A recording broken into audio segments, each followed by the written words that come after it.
The heavy oak doors of the courthouse swung open, and the afternoon sun hit Britney with a blinding, unforgiving heat. She didn't squint. She didn't falter. She descended the stone steps with a measured grace, her heels clicking a steady rhythm that refused to acknowledge the two people trailing behind her. "Hey, Britney. Slow down, I'm talking to you." Julian's voice was sharp, laced with the casual arrogance of a man who had spent 7 years being carried and now mistaken his dependency for dominance. Britney reached the sidewalk and stopped, but she didn't turn around. She stared straight ahead at the shimmering heat rising from the asphalt. Julian caught up, breathless and grinning, while Chloe trotted beside him in her neon pink heels, her arm linked tightly through his. "Look, I'm not a monster," Julian said, his chest puffing out beneath his custom-tailored jacket. "I know the settlement didn't leave you with much.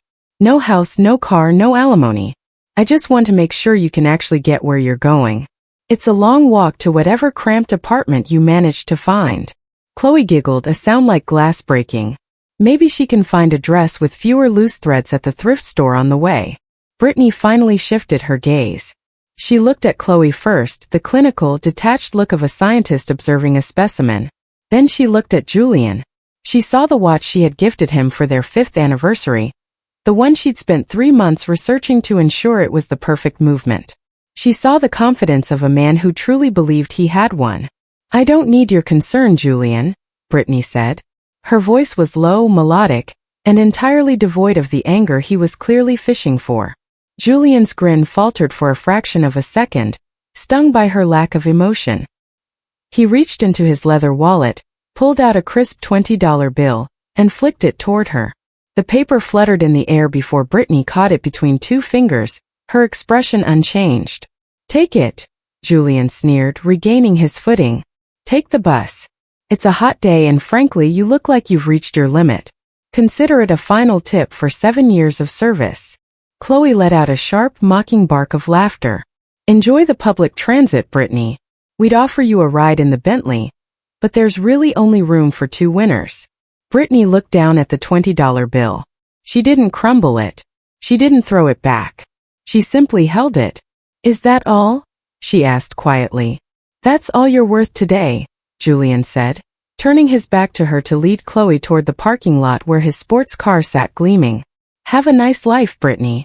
Try not to miss the lifestyle too much." But Julian didn't make it to his car.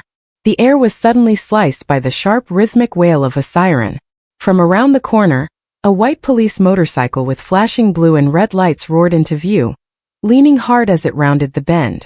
It was followed by another, then another. They didn't pass by. They swerved into the center of the road, holding up their hands to bring the heavy afternoon traffic to a grinding, screeching halt. Julian and Chloe froze, their mouths agape as the entire street fell into a strange, expectant silence, save for the idling engines of the motorcycles. Then came the SUVs.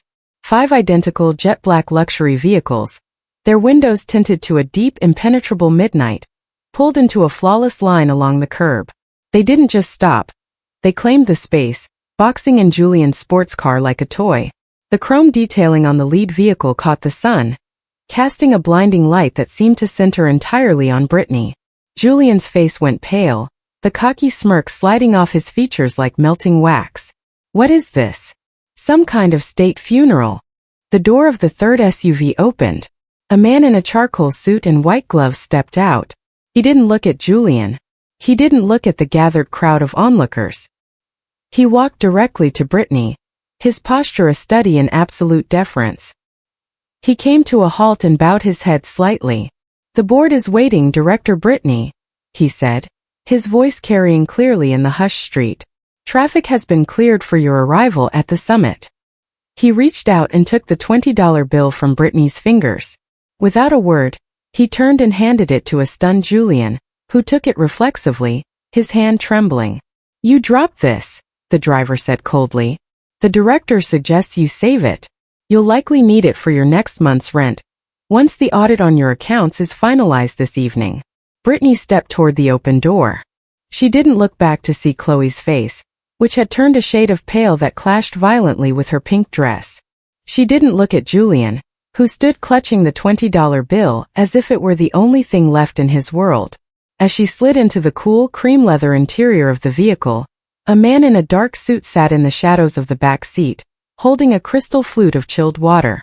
"How was the hearing?" he asked softly. Britney settled into the seat, the door closing with a heavy, expensive thud that silenced the outside world. "It was expensive," Britney said, a small genuine smile finally touching her lips. "For him." Outside, the motorcade pulled away, the police escorts clearing the path, leaving Julian and Chloe standing on the sidewalk in a cloud of exhaust and shattered illusions. The traffic remained frozen, the world forced to wait as Britney rode away into the life she had spent 7 years building in secret. The fluorescent lights of the courtroom hummed with a sterile, buzzing energy that seemed to vibrate against Britney's skin. She sat at the long mahogany table, the wood cool beneath her palms, staring at a small silver water pitcher that had begun to sweat in the stagnant air. Beside her, Julian's presence was a loud, expensive perfume, a mix of sandalwood and arrogance that had once comforted her but now made her stomach turn. Judge Miller cleared his throat, the sound echoing through the cavernous room. "I have reviewed the final division of assets," the judge began, his voice weary from a morning of dissolving lives. "Per the premarital agreement and the subsequent filings, the residential property in West Heights and the liquid capital in the primary accounts shall remain with the respondent, Mr. Julian Vance." Julian leaned back, a soft, satisfied creak emanating from his leather chair. He didn't just win. He was gloating in the silence. He turned his head slightly, his eyes raking over Britney with a predatory curiosity. He wasn't looking at her face. He was looking at the shoulder of her dress. "Your Honor," Julian interrupted, his voice dripping with a fake, oily concern that made the court reporter pause. "Before we finalize, I'd like to make a personal request. Given Britney's current situation, I'd be happy to authorize a small stipend for a wardrobe consultant. It's hard to watch her represent the Vance name, even for another 10 minutes, looking like that." He reached out, his manicured finger hooked toward Britney's shoulder, snagging a tiny, nearly invisible loose thread hanging from her sleeve. He pulled it sharply. The sound of the stitch popping was loud in the quiet room. "Look at this," Julian whispered, loud enough for the bench to hear, a cruel smirk dancing on his lips. "Frayed at the seams, just like her prospects. I suppose when you stop living on my dime, the quality of your life drops as quickly as your hemlines." Chloe, sitting in the front row of the gallery, let out a sharp, bird-like titter. She adjusted her pink silk sleeves, the movement intentional and theatrical, highlighting the contrast between her luxury and Britney's supposed poverty. Britney didn't pull away. She didn't sweat his hand or hiss a rebuttal. She simply watched the thread dangle between Julian's fingers. She felt the weight of the judge's gaze on her, a mixture of pity and impatience. To the world in this room, she was a woman who had been stripped of her status, left with nothing but a bargain bin dress and a shattered dignity. "Mr. Vance," the judge sighed, tapping his gavel lightly, "personal comments are unnecessary. Mrs. Vance, do you have anything to add before I sign the decree?" Britney stood. The movement was fluid and startlingly calm. She smoothed the black fabric of her dress over her hips, the loose thread Julian had mocked now forgotten as she found her center. She looked at the judge, ignoring the man beside her who was still twirling the stray piece of polyester between his thumb and forefinger like a trophy. "I have nothing to add, Your Honor," Britney said. Her voice wasn't shaky. It was a low, resonant bell that seemed to settle the restless energy of the room. "The papers are accurate. He keeps the house. He keeps the cars. He keeps the accounts he believes he earned." She picked up the fountain pen. The gold nib caught the light, the only expensive thing she had touched all morning. With a steady hand, she signed her name for the last time as Britney Vance. She felt a phantom weight lift from her shoulders, far heavier than the fabric Julian had ridiculed. "Then it is settled," Judge Miller declared, the gavel coming down with a final, hollow thud. "The marriage is dissolved. You are both dismissed." Julian stood up instantly, buttoning his jacket with a flourish. He looked down at Britney, his eyes mocking. "Good luck out there, Brit. I'd tell you to keep the thread as a souvenir, but I think you'll need every bit of material you can get." Britney didn't answer. She didn't even look at him. She gathered her small clutch bag and began to walk toward the exit. Behind her, she could hear Julian and Chloe's footsteps, quick, eager and loud, following her out into the hallway, their laughter echoing off the marble walls like a celebratory parade for her downfall. She kept her eyes on the heavy doors leading to the street, her heart beating a slow, steady rhythm. The loose thread was gone, and soon Julian would realize that he had been the one hanging by a thread all along. The heavy courthouse doors swung open, but the hallway offered no escape from the suffocating presence of Julian and his shadow. Chloe's laughter was a sharp, percussive sound that bounced off the marble floors, trailing Britney like a persistent ghost. Britney kept her gaze fixed on the exit, her pace steady and rhythmic, but Chloe was determined to be heard. She quickened her step, her bright pink dress fluttering like a warning signal in the corner of Britney's vision. The silk was so high sheen it looked wet under the corridor's lights, a deliberate, loud contrast to Britney's muted black.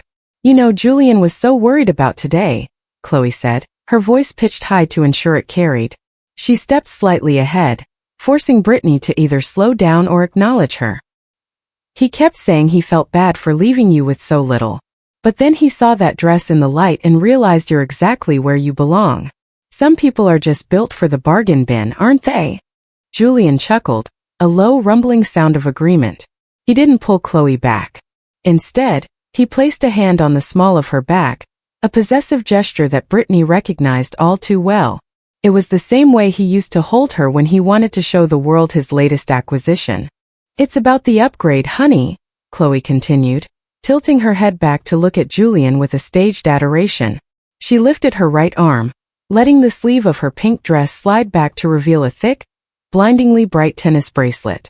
The diamonds caught the overhead lights, sending jagged shards of reflection dancing across the wood-paneled walls. "Julian told me that after 7 years of functional jewelry, he wanted to see something that actually sparkled. He said this costs more than your car, Britney. Well, the car you used to have anyway." Britney didn't stop. She didn't even blink at the display of wealth that she knew, with a cold and quiet certainty, had been purchased with a line of credit she had quietly secured for Julian's firm 6 months ago. To Chloe, the bracelet was a trophy of victory. To Britney, it was a paper trail of Julian's impending ruin. "It's a beautiful shade of pink, Chloe," Britney said softly, her voice cool and clinical. "It suits you. It's very noticeable." Chloe's smile faltered for a second, sensing the hidden edge in Britney's tone but unable to sharpen her own wit enough to catch it. She recovered quickly, pressing closer to Julian. "It's custom. Julian wouldn't have it any other way. He says I'm his living investment. He's already talking about the summer gala. I suppose you'll be watching the highlights on the news? Or do they have TVs in the shelters these days?" Julian let out a short, breathy laugh. Now, Chloe. Don't be cruel.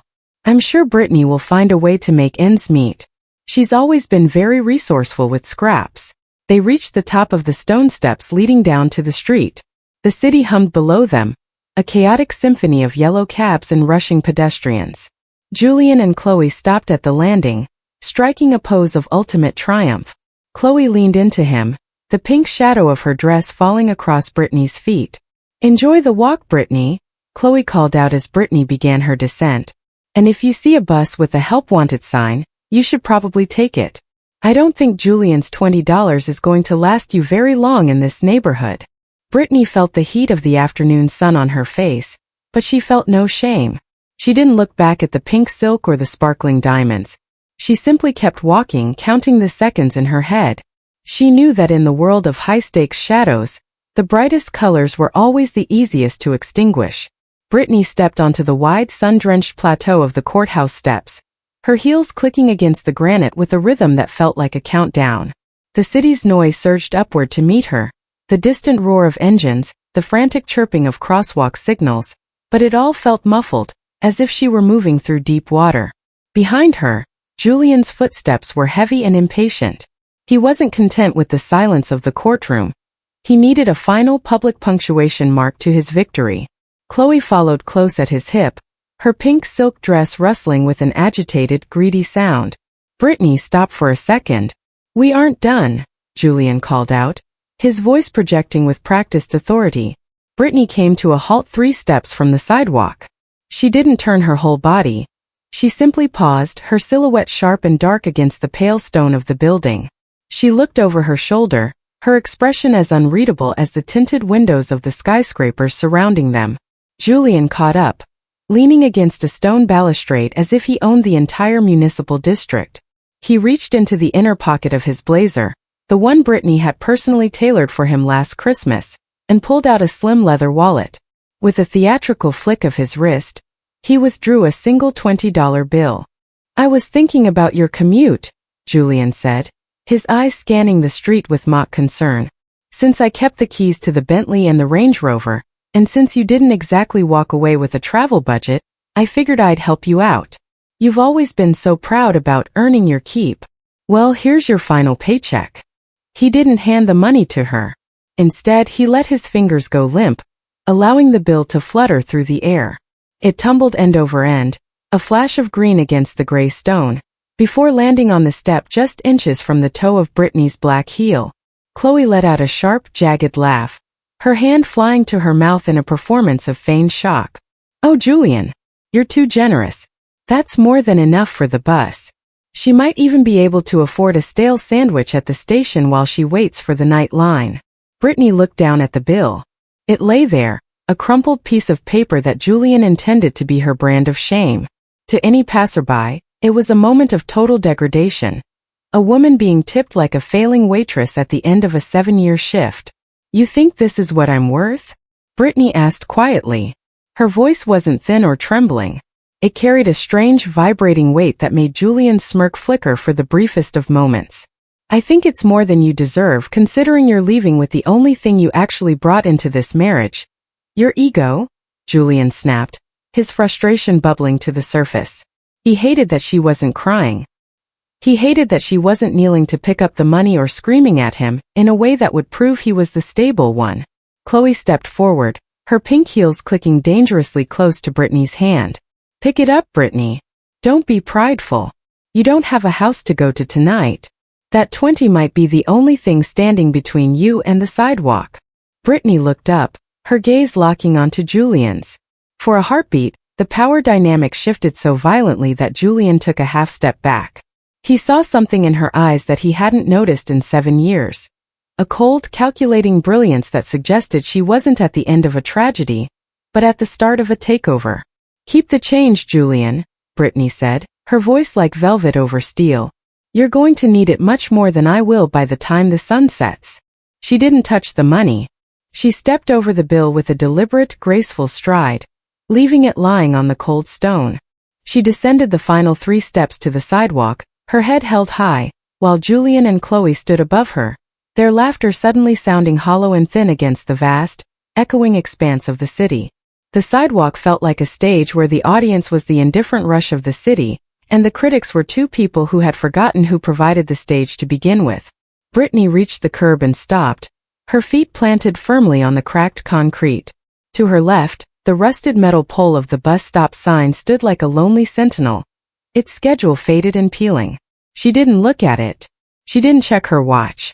She simply stood, her hands resting at her sides, watching the river of yellow cabs and soot-stained delivery trucks flow past. The sound of a precision-engineered engine roared behind her, a sharp, aggressive purr that cut through the low-frequency thrum of the midday traffic. Julian's silver sports car, the one Britney had surprise gifted him for his 35th birthday, slid into the space just inches from where she stood. The top was down, allowing the sun to glint off the polished leather and the smug, sun-kissed faces of its occupants.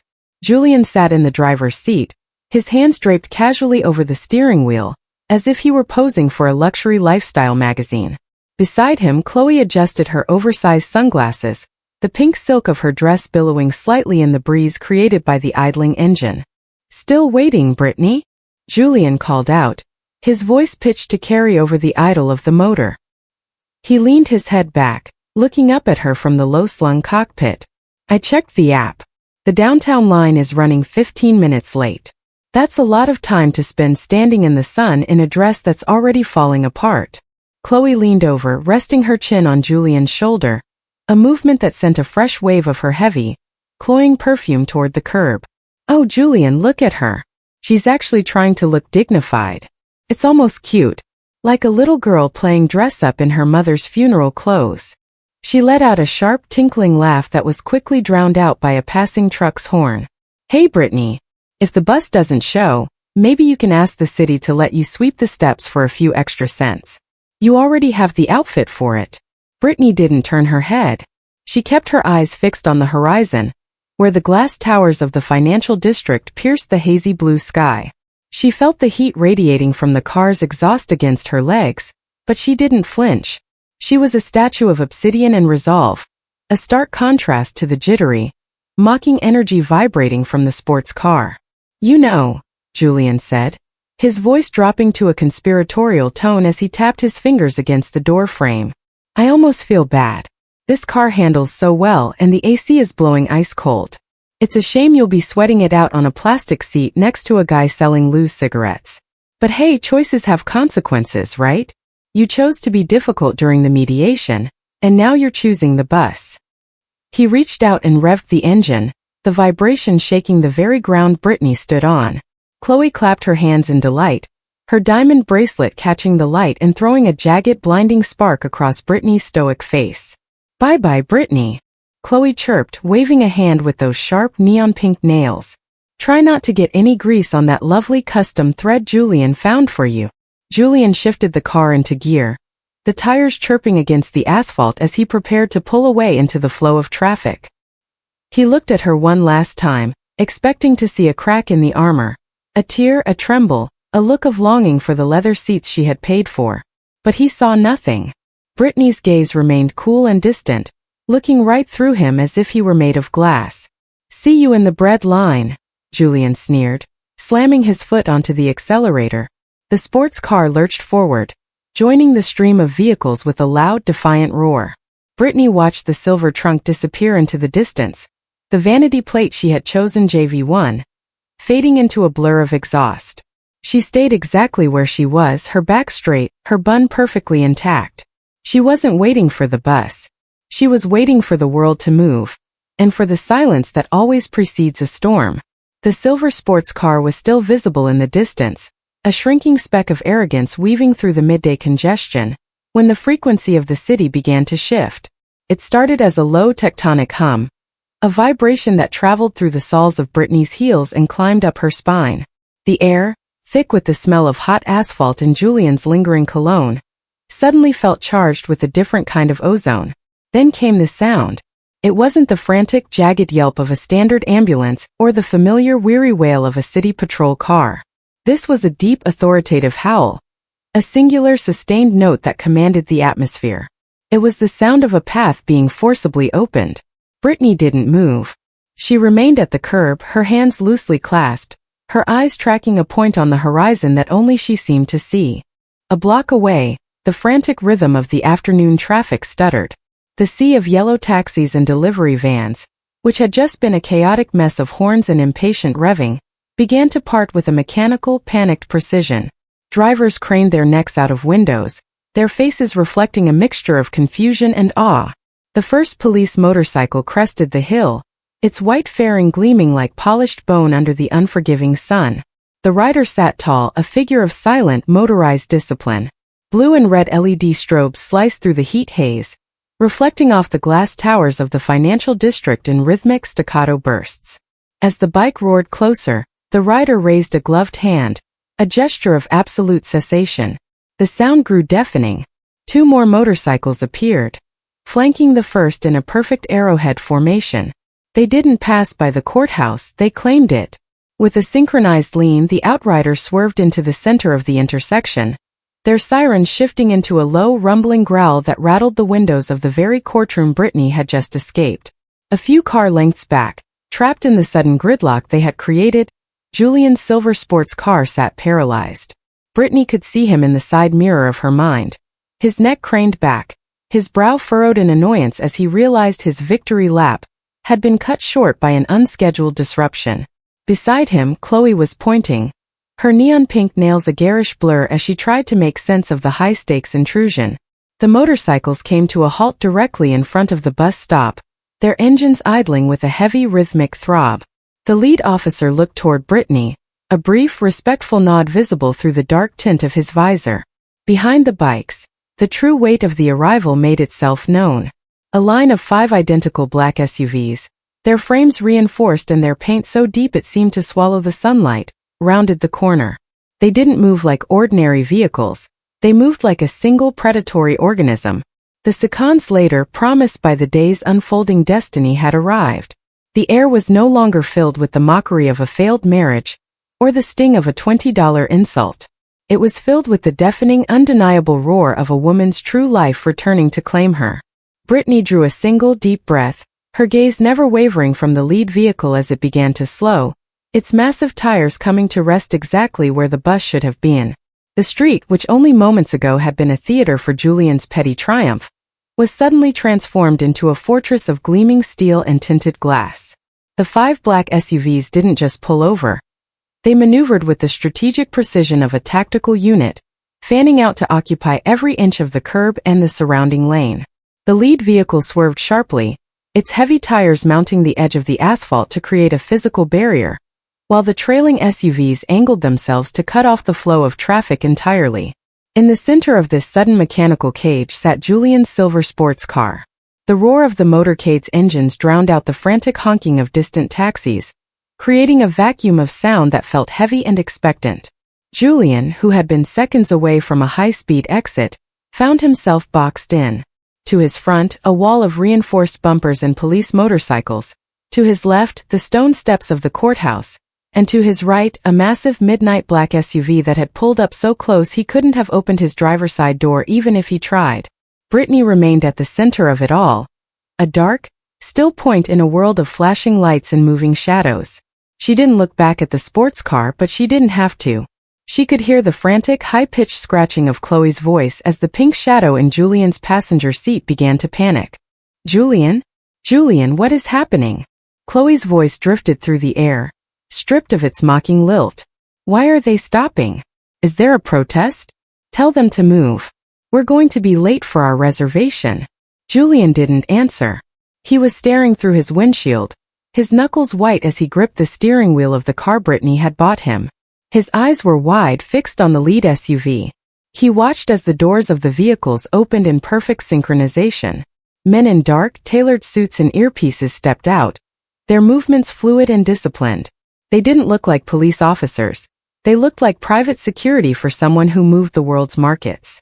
They moved into a perimeter formation, their backs to the SUVs, their eyes scanning the stunned crowd on the courthouse steps. One of the men, a tall figure with a silver-gray beard and the posture of a retired general, stepped toward Julian's car. He didn't say a word. He simply placed a gloved hand on the hood of the silver sports car, a gesture that was both a greeting and a warning. Julian flinched, his foot slipping off the brake for a second, causing the sports car to jerk forward an inch before the proximity sensors wailed in a long, panicked beep. Chloe let out a small, terrified gasp, her hand flying to her neck, clutching the diamond bracelet that was now a dull spark against the backdrop of real power. Julian, do something. They're touching the car. But Julian was paralyzed. He looked out his side window, squinting against the glare of the midday sun reflecting off the SUV's obsidian paint. He was looking for a way out, a gap in the formation, but there was none. He was trapped in a gridlock of his own making, forced to sit in the low-slung cockpit of his prize, while the world he thought he had conquered rearranged itself around the woman he had just called a failure. The silence that followed the initial roar of the sirens was more deafening than the noise had been. It was a vacuum of power, and as the security detail turned their attention toward the curb where Britney stood, the realization began to dawn on the spectators. This wasn't a city event. This wasn't a state funeral.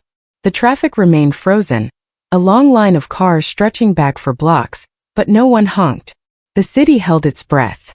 Julian sat in his trapped silver cage, the $20 bill he had tossed still fluttering somewhere in the gutter, as he realized that the bus Britney had been waiting for was a force of nature he had never been invited to join.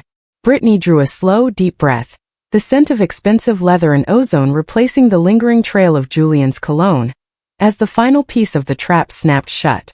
The heavy, rhythmic thrum of idling engines was the only sound in the vacuum created by the motorcade. The street had become a gallery of frozen motion, with pedestrians on the courthouse steps clutching their phones and drivers in the gridlock leaning out of their windows, their faces etched with a mixture of confusion and a primal sense of witnessing something significant. In the middle of it all, Julian's silver sports car looked less like a luxury machine and more like a trapped insect, pinned beneath the shadow of the massive lead SUV. The doors of the black vehicles opened with a mechanical hiss, a sound so synchronized it felt choreographed. From each SUV, two men stepped out onto the hot asphalt. They were a study in formidable anonymity, broad-shouldered men in charcoal suits that fit with a sharpness no department store could replicate. They wore thin acoustic earpieces, the coiled wires glinting subtly behind their ears, and their eyes were shielded by obsidian lenses that reflected the stunned faces of the crowd. Julian's breath hitched. He watched through his windshield, his hands still trembling on the steering wheel. He saw the holster lines beneath their jackets, the quiet efficiency of their movements as they established a perimeter. For a delusional heartbeat, Julian thought they were there for him.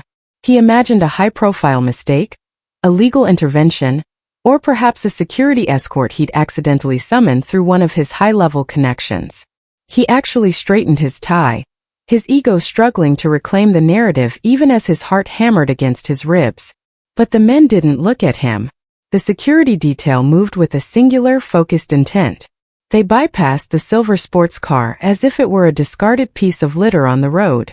One of the men, whose presence commanded the entire block, stepped past Julian's driver's side window. Julian flinched, his eyes darting to the man's face, waiting for a nod, a word, or a recognition of his status. Instead, he saw only his own pale, terrified reflection in the man's sunglasses as the guard brushed past him without so much as a glance. Chloe, gripped by a sudden, frantic claustrophobia, hammered her neon-pink nails against the glass of the passenger door. "Julian! They're ignoring us. Do something. Tell them who you are." Her voice shrilled, but Julian remained paralyzed. He watched in the rearview mirror as the men converged on the curb. They moved toward Britney.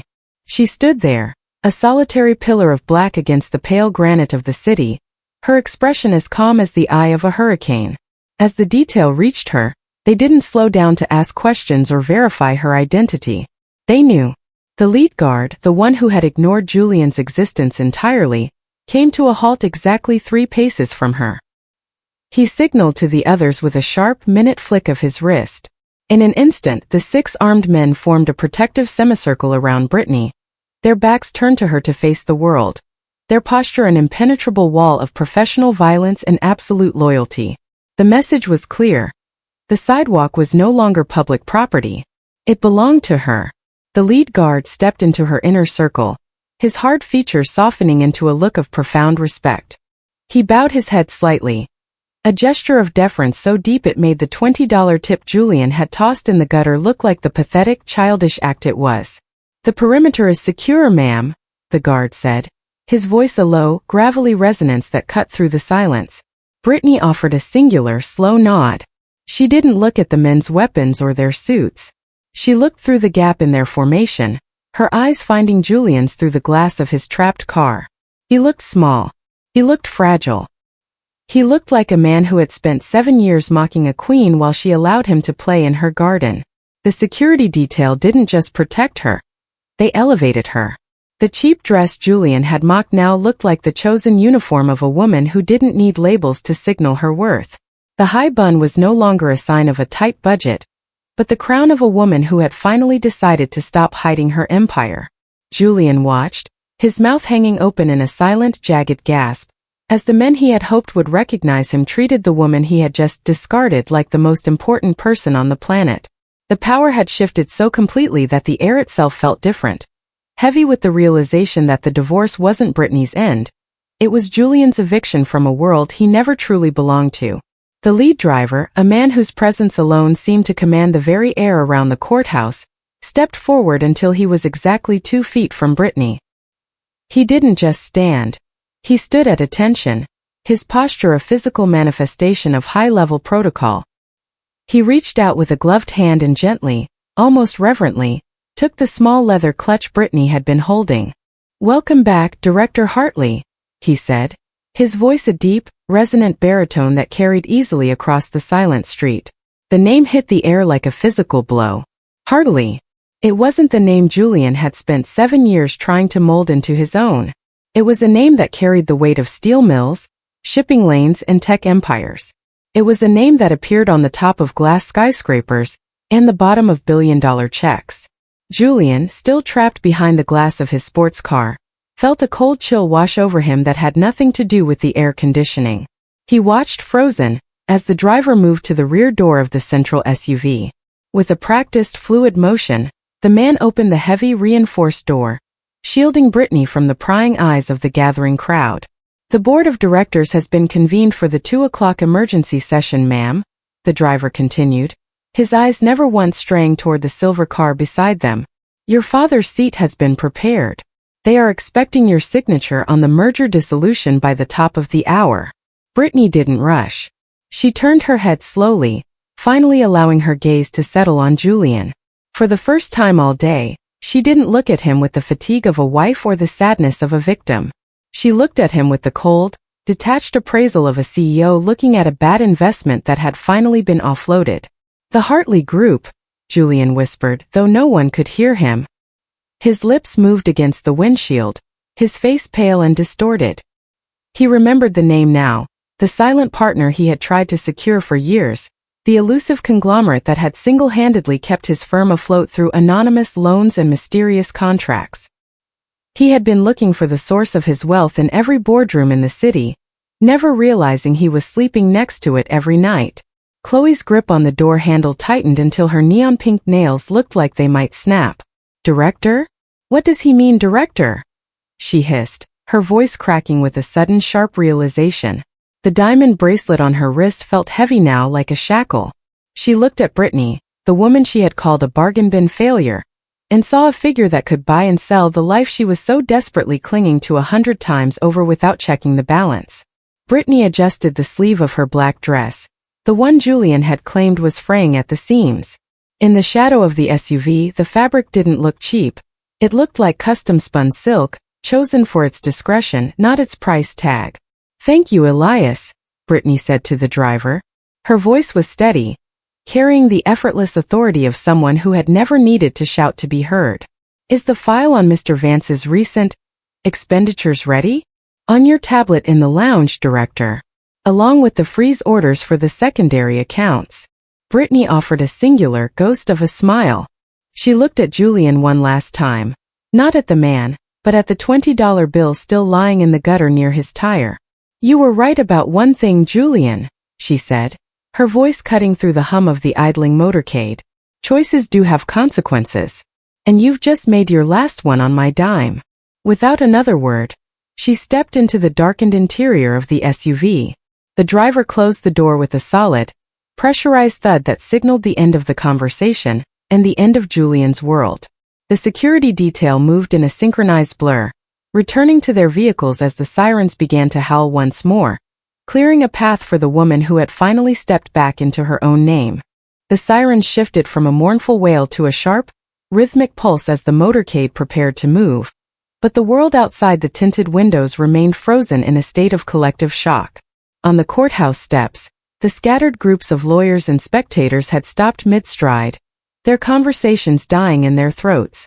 They stood like statues, phones raised not to text, but to capture the impossible sight of the woman they had just seen being mocked, now being guarded like a head of state. Julian's face was pressed close to the driver's side window of his sports car, his breath fogging the glass in short, erratic bursts. The cocky, self-assured man who had walked out of the courtroom was gone, replaced by a hollow-eyed stranger who looked as though he had seen a ghost. His skin had taken on a gray, sallow tint that made his expensive tan look like a cheap mask. He stared at the spot where Britney had stood, his mind frantically rewinding through 7 years of memories, reinterpreting every late night at the office and every quiet weekend away she had ever taken. He wasn't just losing a wife. He was realizing he had never actually known the woman he slept beside. The $20 bill he had tossed lay in the gutter, visible through his window, a mocking reminder of the scale of his miscalculation. Beside him, Chloe was a portrait of crumbling vanity. Her oversized sunglasses had slipped down her nose, revealing eyes that were wide and rimmed with a sudden sharp terror. The smug, triumphant curve of her lips had collapsed into a jagged line of disbelief. She looked down at the pink silk of her dress, the dress she had used as a weapon of status only minutes ago, and realized it looked garish and flimsy against the backdrop of the obsidian SUVs and the professional steel of the security detail. Her hand, still raised in that frozen, mocking wave, began to tremble violently. The diamond bracelet Julian had given her, the one she had used to taunt Britney, now felt like a lead weight. She realized with a sickening jolt that if Britney was a Hartley, then Julian's wealth was nothing more than crumbs from a table Chloe would never even be allowed to see. The crowd's silence was absolute. Even the city's background noise seemed to retreat as the lead SUV began to roll forward. The people on the steps watched with a reverence that felt like a funeral for Julian's reputation. A few of Julian's own associates were among the spectators, their expressions shifting from amusement to calculated distance. They were already mentally deleting his contact information, recognizing the scent of a man who had accidentally declared war on a giant. Julian tried to swallow, but his throat was dry, constricted by a fear he hadn't felt since he was a child. He watched the motorcade begin to pull away, the police motorcycles clearing a path through the gridlock with a series of sharp, authoritative chirps. As the SUV carrying Britney passed his trapped car, he caught a glimpse of his own reflection in the impenetrable black glass of her window. He looked small. He looked irrelevant. He looked like a man who had tried to play a game of checkers against a woman who owned the board, the pieces, and the building they were playing in. Chloe finally found her voice, though it was nothing more than a thin, jagged whisper. "Julian, what did you do?" Julian didn't answer. He couldn't. He just watched the red taillights of the motorcade fade into the distance, leaving him behind in the shadow of the courthouse, clutching a steering wheel that no longer felt like power, but like the last piece of debris from a sinking ship. The realization was final. The cheap dress hadn't been her limit, it had been his. The motorcade didn't pull away immediately. Instead, the heavy, armored door of the lead SUV remained open for a fraction of a second too long, a deliberate pause that felt like the holding of a breath. Inside the darkened cabin, Britney sat in the plush, cream leather interior, the scent of expensive ozone and fresh lilies acting as a barrier between her and the humid, chaotic street. She looked at the $20 bill the driver, Elias, had retrieved from Julian and placed on the central console. It was crumpled, a weary piece of paper that represented the absolute ceiling of Julian's respect for her. Britney reached out, her fingers brushing the bill. It felt thin, fragile, much like the man who had tossed it. "One moment, Elias," she said, her voice cool and steady. She stepped back out of the vehicle. The movement was so unexpected that the security detail shifted in a fluid, defensive dance, their bodies instantly creating a fresh corridor of protection between her and the crowd. Britney walked toward Julian's trap sports car. The police outriders kept their engines idling, the low-frequency vibration rattling the silver frame of Julian's vehicle. Julian stared at her through the glass. He looked like a man watching a tidal wave from the shore, too stunned to run, too small to fight. Britney stopped just inches from his driver's side window. She didn't wait for him to lower it. She didn't need him to speak. She simply tapped a single manicured nail against the glass. Slowly Julian's hand moved. He lowered the window with a jerky mechanical motion. The roar of the motorcade and the city's sudden, sharp interest flooded into the car, stripping away the artificial comfort of his air conditioning. Beside him, Chloe was hyperventilating, her pink silk dress stained with sweat and her eyes darting between Britney and the armed men standing just feet away. Britney reached out. She didn't toss the money. She didn't drop it. She held the $20 bill out between two fingers, presenting it to Julian with the same detached professionalism she used for multi-million-dollar contracts. "You should take this back, Julian," she said. Her voice wasn't loud, but in the vacuum of the street, it carried the weight of a final judgment. Julian looked at the bill, then up at her, his eyes pleading for a glimpse of the woman who used to cook his dinners and ignore his infidelities. He found nothing but a stranger with a Hartley's eyes.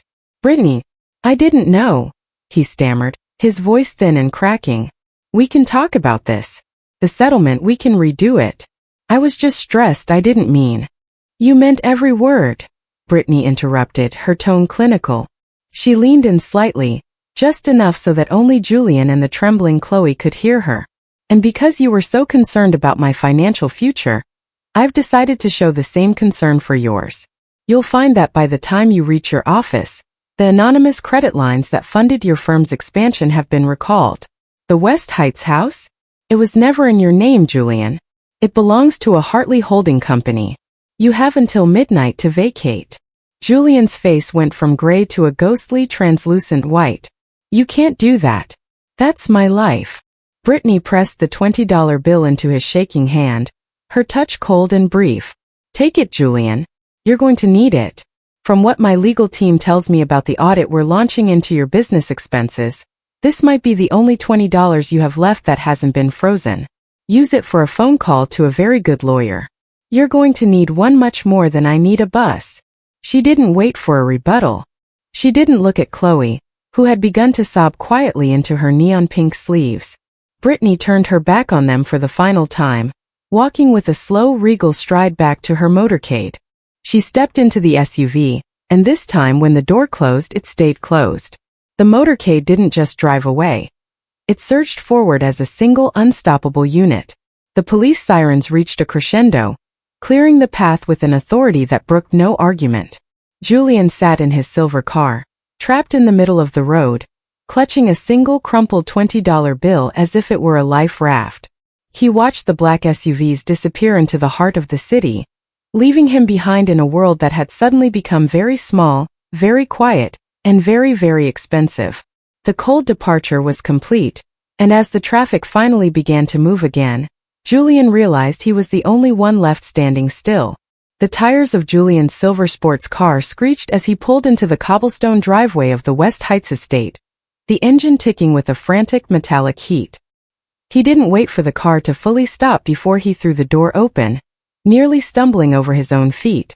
Behind him, Chloe climbed out slowly, her neon pink dress now wrinkled and damp with sweat, her earlier bravado replaced by a hollow, wide-eyed stare. Julian didn't look at her. His eyes were fixed on the towering limestone facade of the house, his house. Or so he had believed for 7 years. The manicured lawn, the fountain that bubbled with rhythmic indifference, the grand mahogany doors, they were the physical evidence of his success. They were the armor he wore to hide the fact that he had never quite known where the money came from, only that it was always there. He reached the front porch, his hand trembling as he fumbled for his key ring. He jammed the heavy brass key into the lock, but it wouldn't turn. He pulled it out, wiped it on his trousers, and tried again. He shoved the metal into the cylinder with a desperate force, his knuckles white, but the lock remained stubborn, a cold and unyielding barrier. Julian, what's taking so long?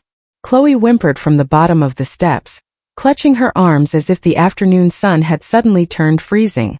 Just open it. I need to sit down. I need a drink. I'm trying.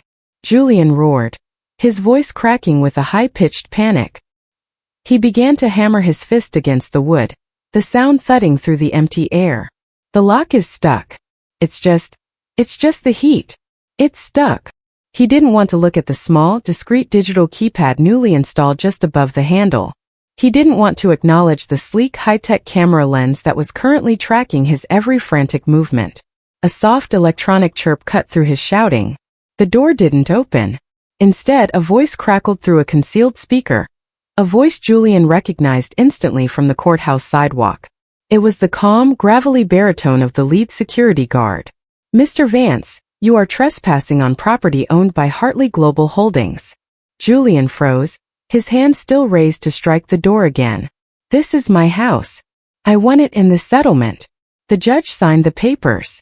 The judge signed over the interest in your name, Mr. Vance, the voice responded, devoid of any emotion. However, a title search completed at 12:01 p.m. today confirms that the property title was never held by you or your former wife.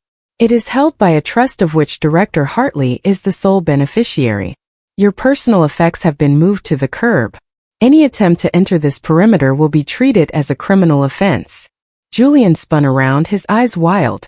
At the end of the long driveway, near the iron gates he had forgotten he hadn't opened himself, sat a series of neat black storage crates. They looked like coffins in the bright daylight. His designer suits, his collection of rare spirits, his golf clubs. Everything that defined his personality had been discarded like trash. Chloe let out a low, mournful wail, looking from the crates to the silent, locked house. The jewelry, Julian, my clothes. He said they moved everything? Julian didn't answer. He looked back at the mahogany door. He saw his own reflection in the polished wood, and for the first time, he saw what Britney must have seen for years. He saw a man who had been living a lie in a house built on a foundation he didn't own. He saw a man who had mocked a woman for wearing a cheap dress while he was living in a borrowed palace. The sprinklers suddenly hissed to life, the cold, pressurized water drenching the lawn and soaking Julian's custom-tailored suit. He stood on the porch of the empty house, the water dripping from his chin, clutching the $20 bill he still had in his pocket. It was the only thing in the world he actually owned. The silence of the neighborhood was absolute, broken only by the sound of the water hitting the grass, a rhythmic, relentless reminder that the empire had vanished, and the king was nothing more than a tenant who had stayed far too long. The motorcade glided through the heart of the financial district, a silent, black glass phantom cutting through the chaotic pulse of the city. Inside the SUV, the chaos of the courthouse felt like a memory from a different lifetime. Britney sat in the deep silence of the cabin, her eyes fixed on the blurring reflection of skyscrapers in her window. The weight of Julian's name, Julian's needs, and Julian's cruelty had been stripped away, leaving behind a clarity that felt sharper than any diamond Chloe could ever hope to wear. The vehicles slowed as they approached the Hartley Plaza, a monolith of steel and glass that reached into the clouds. The security gate recognized the lead vehicle instantly, the heavy barriers retracting with a respectful hum. They pulled into a private subterranean garage, where the air was cool and smelled of nothing but clean stone and high-grade machinery. Elias opened the door, his gloved hand extended. "We are on schedule, Director. The legal team has confirmed that the final severance of all Vance-related holdings was executed 3 minutes ago." Britney stepped out, her black heels striking the polished concrete with a sound that was no longer a march toward an end, but a herald of a beginning. She walked toward the private elevator bank, her security detail fanning out around her in a practiced silent shield. As the elevator doors slid open, polished chrome that acted as a mirror, she saw herself clearly. The high bun was perfect. The black dress, which Julian had called cheap, looked in this light like exactly what it was, a masterclass in understated power. The elevator ascended in a near-silent rush, the floor numbers flickering by until the doors chimed softly at the 88th floor. The penthouse office opened up before her, a vast expanse of white marble and floor-to-ceiling glass that offered a 360-degree view of the city she helped build. Her staff was already there, lined up in the gallery with a mixture of relief and professional reverence. No one giggled. No one whispered insults. The only sound was the rustle of high-end paper and the soft tap of tablets. "Good afternoon, Director Hartley," her executive assistant said, stepping forward with a slim, glass-screen tablet. "The merger dissolution is ready for your digital signature. Also, a Mr. Julian Vance has called the reception desk 42 times in the last 20 minutes. He sounds agitated." Britney walked past the long conference table, her hand trailing along the edge of the cold, dark wood. She reached her desk, a massive slab of obsidian that sat before a window overlooking the very courthouse she had stood at only an hour before. From this height, the street where Julian had tossed a $20 bill was invisible. The people were just specks. The sports cars were just toys. "Block the number," Britney said, her voice calm and final. "And the email address. And the physical access codes. Mr. Vance no longer exists in this building's ecosystem." She sat in her chair, the leather sighing beneath her. She picked up the tablet, her eyes scanning the legal documents that officially erased Julian's access to her family's legacy. With a single fluid swipe of her finger, the last tie was severed. A notification popped up on her secondary screen. Audit commenced. Vance and Associates. Assets frozen. Britney leaned back, looking out at the sunset that was beginning to bleed orange and purple across the skyline. For 7 years she had played the role of the supporting wife, hiding her brilliance so a smaller man could feel tall. She had let him mock her, let him cheat on her, and let him believe he was the master of a universe she had built for him. She reached into her small clutch and pulled out her personal phone. She navigated to her contacts, found the name Julian, and hit delete. The screen blinked once, and the name vanished into the void. She was no longer Mrs. Vance, the woman in the cheap dress waiting for a bus. She was Director Hartley, the woman who owned the city. She picked up a crystal glass of water, the ice clinking softly, and took a sip as the lights of the city began to flicker on below her. The dead weight was gone. The sky was clear. And for the first time in a decade, Britney Hartley was exactly where she was meant to be.